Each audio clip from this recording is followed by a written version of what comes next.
performing under pressure, whether it's me or anybody else, is the same. You know, I have the same pressures as anyone else. There's time, there's performance, there's financial, I mean, you know, there's deadlines. My pressures are not unique. Everybody has the same kinds of pressures. But what I found, or what I find fascinating, is the interpretation of the stimuli. Let me explain. So I was watching the Olympics, this last Summer Olympics, and I was amazed at how bad the questions were that the reporters would ask all the athletes.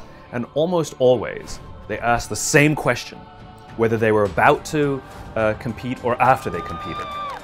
Were you nervous, right? And to a T, all the athletes went, no, right? And what I realized is it's not that they're not nervous, it's their interpretation of what's happening in their bodies. I mean, what happens when you're nervous, right? Your heart rate starts to go, you sort of get a little tense, you get a little sweaty, right? You have expectation of what's coming, and we interpret that as, I'm nervous. Now, what's the interpretation of excited? Your heart rate starts to go, you're anticipating what's coming, right? You get a little sort of like tense. It's all the same thing, it's the same stimuli. Except these athletes, these Olympic quality athletes, have learned to interpret the stimuli that the rest of us would say is nervous as excited. They all say the same thing. No, I'm not nervous, I'm excited. And so I've actually practiced it just to tell myself when I start to get nervous that this is excitement.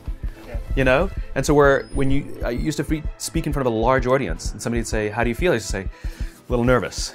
Now when somebody says, how do you feel? I'm like, really excited actually.